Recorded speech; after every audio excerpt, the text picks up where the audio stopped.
आप सभी घर पर हैं, आशा करते हैं स्वस्थ हैं और इस कोरोना के समय आप कहीं इधर उधर न भटकें।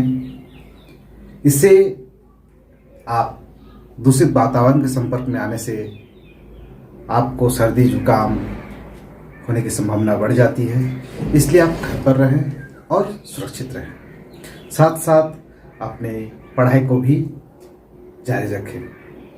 इसी क्रम में मैं आज आपको ये भिन्न की अवधारणा समझाने जा रहा हूँ, जिसमें आप देखेंगे कि भिन्न क्या होता है, जिसे हम अंग्रेजी में फ्रैक्शन कहते हैं। तो इसे समझने के लिए आप जो भाग समझे हैं उसे थोड़ा आगे की ओर बढ़ाते हैं। यदि आपके पास एक रोटी है, अगर आपको कहे कि इसे दो भागों में बांटें, तो आप क्या करते हैं? इसे बीच में तोड़ देते हैं। तो ये आप बंटवारा कर भाग के रूप को दिखाते हैं। इसी के क्रम को यदि हम आगे बढ़ाते हैं, यानी इसका अगर नामकरण करना चाहते हैं इस भाग का और इस भाग का, तो उसमें भिन्न की आवश्यकता होती है।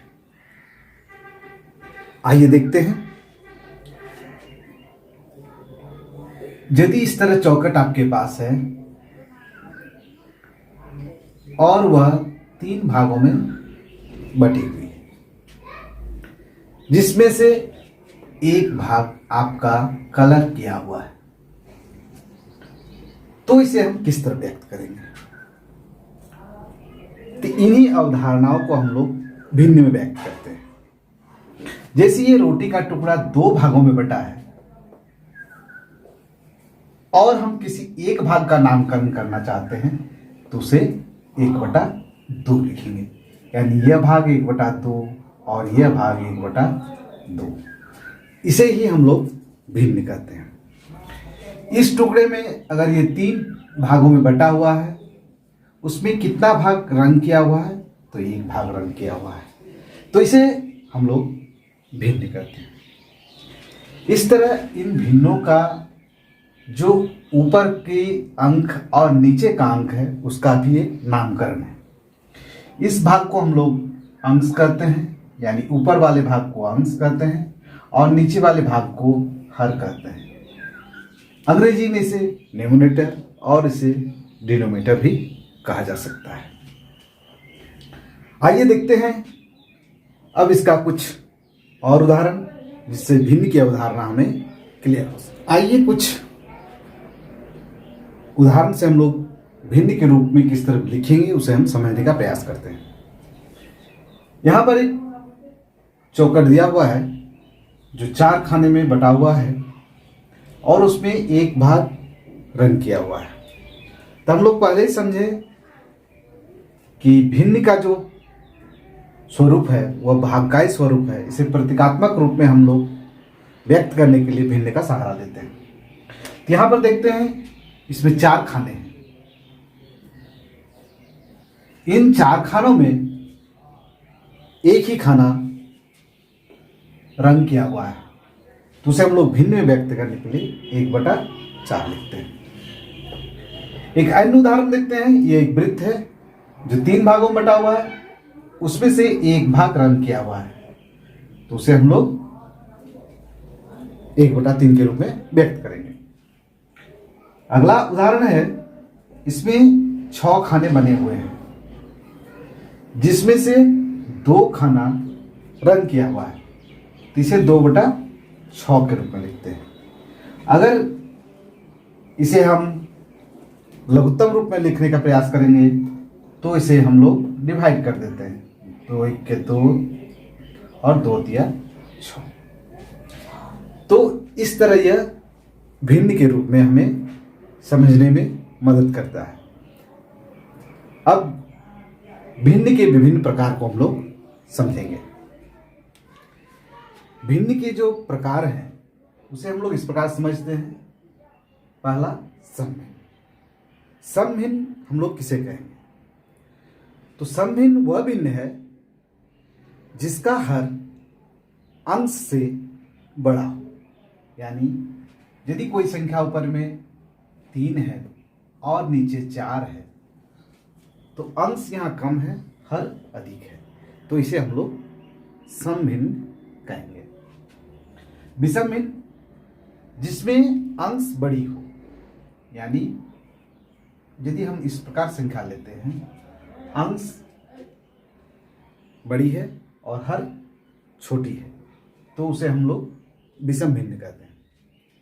और संयुक्त भिन्न जो हम पूर्णांक के रूप में लिखते हैं, जैसे 4/2/3, तो ये संयुक्त भिन्न कहा जाता है। तो इस प्रकार ये विभिन्न भिन्न है। आइए इसके कुछ और उदाहरण देखने से हम और इसके अवधारणा को क्लियर। आइए इन उदाहरणों से देखते हैं कि कौन सा समभिन्न होगा और कौन सा विषम भिन्न होगा। पहला प्रश्न में है 8/9, तो अंश 8 हर 9, जो अंश से हर बड़ी है, तो इसलिए हम इसे क्या कर सकते हैं, समभिन्न। 7/2, यहाँ अंश 7 हर 2, अंश बड़ी है, तो इसलिए क्या होगा, ये विषम भिन्न। 5/6, अंश छोटा हर बड़ा, कौन सा भिन्न होगा, समभिन्न। 3/4, अंश छोटी हर बड़ी, तो ये कौन सा भिन्न होगा, समभिन्न। 15/4, ये कौन सा भिन्न होगा, क्योंकि अंश बड़ी है, तो ये विषम भिन्न। 1/8, अंश बड़ी हर छोटी, समभिन्न। 3/10, 3 छोटी 10 बड़ी, तो ये समभिन्न। और आखिरी प्रश्न है 8/11, यानी अंश छोटी हर बड़ी, तो ये भी समभिन्न। तो इस प्रकार इन उदाहरणों से हम लोग अच्छे से समझ गए हैं कि कौन सा समभिन्न होता है और कौन सा विषम भिन्न होता है। अब हम लोग अगले उदाहरण में देखेंगे कि भिन्न के जो प्रश्न हैं, किसी संख्या का कितना भिन्न किस भाग में होगा, किसी संख्या का 1/2 भाग कितना होगा, किसी संख्या का 1/3 भाग कितना होगा, किसी संख्या का 1/4 भाग कितना होगा, इन भिन्न के उदाहरण को हम लोग देखेंगे। आइए इन संग्रहों का हम 1/2 ज्ञात करते हैं। 1/2 कहने का अर्थ है इसका आधा भी हम लोग ज्ञात कर लेंगे। 8 कलमे, तो 8 कलमे का 1/2 क्या होगा, तो हम लोग उसे इस प्रकार ज्ञात कर सकते हैं। 2 से 8 का भाग दें, 4 को 1 से गुना करें तो 4 कलमे,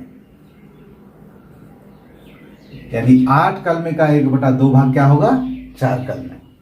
अब 14 किताबें उसी तरह निकालेंगे, 14 गुना 1/2, 2 सत्ते 14, 7 1 7 किताबें। 32 सेब, इसका भी उसी तरह हम लोग हल निकालेंगे, 16 गुना 32, 16 सेब। 22 गेंद, 22 का 1/2, 11 गेंद। इस प्रकार हम लोग किसी संख्या का 1/2 ज्ञात करना सीखे। अब आइए देखते हैं किसी संख्या का 1/3, 1/4 कैसे ज्ञात करेंगे। आइए इन उदाहरणों में देखेंगे कि 1/3 किसी संख्या का कैसे निकाला जाए। तो जिस तरह 1/2 में आधा होता था, तो 1/3 में 1/3 होगी। तो हम लोग इसे निकालते हैं 15 कलमे, तो 15 गुना 1/3, यानी 5 1 5, 5 कलमे। तो 15 का 1/3 हिस्सा कितना होगा, 5। 18 किताबें, 18 गुना 1/3, यानी 6 1 6 किताबें। 21 गेंद, 21 गुना 1/3, 7 21 7 गेंद। अंतिम प्रश्न 24 चॉकलेट, 24 गुना 1/3, 3, यानी 3 अट्ठे 24, 8 चॉकलेट। तो इस तरह इन उदाहरणों में आपने 1/3 को अच्छी तरह से समझ गए होंगे। आइए 1/4 का उदाहरण दें। 1/4 जिसे हम 1/4 भी कहते हैं, वो किस प्रकार निकाला जा सकता है। देखिए 20 कल में, तो 20 का 1/4, इसे हम 4 से भाग करेंगे। 4 पंचे 20, 5 1 5, 5 कल में 28 किताबें, 28 गुना 1/4, 4 सत्ते 28, 7 किताबें। 12 गेंद, 12 गुना 1/4, 3 गेंद। 24 चॉकलेट, 24 गुना 1/4, 6 चॉकलेट। इस तरह आप किसी भी संख्या का किसी भी भिन्न में ज्ञात कर सकते हैं। अलावे आप किसी संख्या का 1/5, 2/3 एवं 3/5 आदि विभिन्न को हम लोग किसी पूरे संख्या का निकाल सकते हैं। तो आप अपने पाठ्य पुस्तक में इन उदाहरणों को देखें और बनाने का प्रयास करें। चलते हैं अब भिन्न के। आइए भिन्न के अगले भाग में हम लोग देखते हैं समतुल्य भिन्न किसे कहेंगे या समतुल्य भिन्न क्या होता है। मान लिया जाए आपके पास 1/2 एक भिन्न है, इसके समतुल्य भिन्न हम लिखना चाहेंगे। तो इसे जानने के लिए हम किस प्रोसेस का सहारा लेते हैं उसे देखते हैं। तो यदि अंश और हर हमें ज्ञात है, तो उसका समतुल्य भिन्न ज्ञात करने के लिए पहले हम हर में समान अंक गुना करते हैं। तो इसका अगला अंक होगा, यदि हम यहाँ 2 से 2 को गुना करते हैं तो 4 होगा। चूंकि हर से 2 गुना किए तो अंश भी हमें 2 गुना करना होगा, तो उसका अंश 2 होगा। तो इस तरह ये 1/2 और ये 2/4 समतुल्य भिन्न हुआ। इस क्रम को अगर आगे बढ़ाना चाहेंगे तो पुनः 2 तिया 6, 1 3 3, पुनः 2 4 8, 1 4 4, यानी अंश से हम जिस संख्या को गुना करेंगे, हर से जिस संख्या को गुना करेंगे, अंश से वही संख्या को गुना करते हुए आगे बढ़ाना है। तो ये जो पैटर्न होगा वो समतुल्य भिन्न का पैटर्न होगा। तो आइए कुछ उदाहरण से इसे देखते हैं। जैसे 3/5, तो इसका अगला जो अंक होगा 5 दूना 10, तो 3 दूना 6। अगला अंक 3 5 15 और 3 तिया 9। अगला उदाहरण 5 4 20, तो 3 4 12। इस प्रकार हम विभिन्न संख्याओं का समतुल्य भिन्न ज्ञात कर सकते हैं। आइए भिन्न के सबसे अहम हिस्से पर हम लोग छोटी भिन्न और बड़ी भिन्न पर चर्चा करेंगे।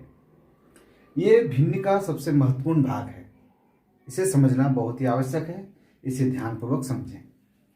भिन्न में छोटी भिन्न या बड़ी भिन्न की संकल्पना कैसे हम लोग ज्ञात करते हैं।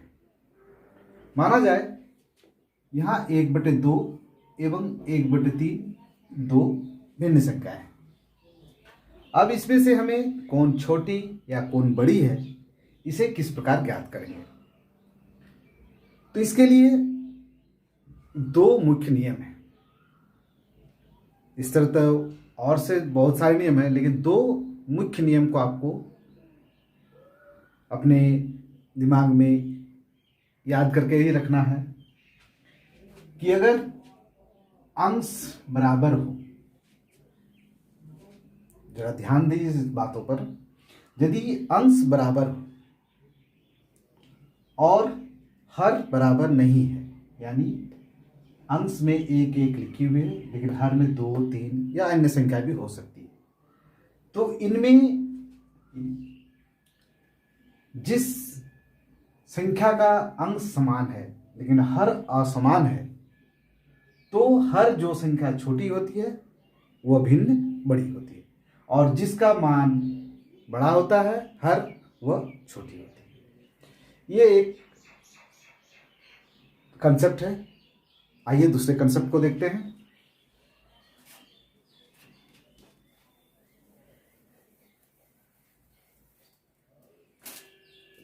अगर आपके पास 11/4, 2/4, 6/4, 7/4 इस तरह की संख्याएं हैं, तब आप कौन सा छोटा कौन सा बड़ा ये कैसे ज्ञात करेंगे?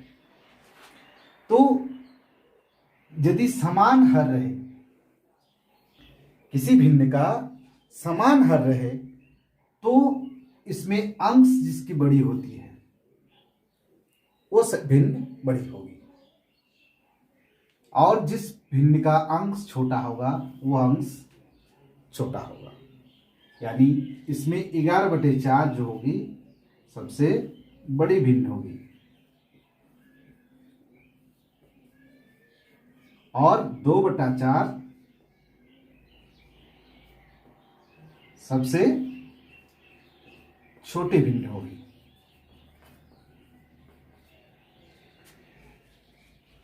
तो आप समझें कि यदि हर समान रहे तो जिसका अंश बड़ी होगी वो संख्या बड़ी होगी। अब कुछ उदाहरणों से इसे हम लोग और स्पष्ट करते हैं। आइए छोटी बड़ी भिन्न को हम ज्ञात करने के लिए और कुछ उदाहरण एवं और कुछ तकनीक का सहारा लेते हैं। जैसे यहाँ देखें 3/4 और 3/5, यहाँ अंश बराबर है, हर असमान है। तो हम लोग पहले सीखे कि जिसका हर असमान होगा और वह छोटी संख्या होगी वह भिन्न बड़ी होगी। तो इसमें समान अंश 4 छोटी हर है, 5 बड़ी हर है, तो ये संख्या बड़ी होगी। इसे और एक विधि से समझें, इसे क्रॉस मल्टीप्लिकेशन गुणा करें। 4 तिया 12, 3 पचे 15, यानी ये संख्या 15 12 से बड़ी है, यानी ये भिन्न ही यहाँ बड़ी होगी। तो आप इसे देखें, दोनों विधि से ये भिन्न ही बड़ी है। आगे देखते हैं 7 1 के 7, 2 1 के 2, यानी 1/7 1/2 समान अंश हर असमान, छोटी हर जो होगी वो बड़ी संख्या होगी और यहाँ मल्टीपल करने पर भी 7 आता है जो बड़ी संख्या है। यहाँ पर देखिए 7 5 35, 5 8 40, अंश समान हर असमान, छोटी हर जो है 7 है वो संख्या बड़ी होगी। 5 4 20, 6 4 24, समान अंश हर असमान, छोटी हर बड़ी होगी। इस तरह आप लोगों ने देखा कि ये भिन्न, जिसमें छोटी भिन्न बड़ी भिन्न कैसे ज्ञात करेंगे। आशा करते हैं ये वीडियो आपके लिए बहुत ही उपयोगी होगा। यदि अगर वीडियो आपको अच्छी लगे तो अपने दोस्तों में शेयर करें और हमारे चैनल को सब्सक्राइब करें। वीडियो देखने के लिए आपका बहुत बहुत धन्यवाद।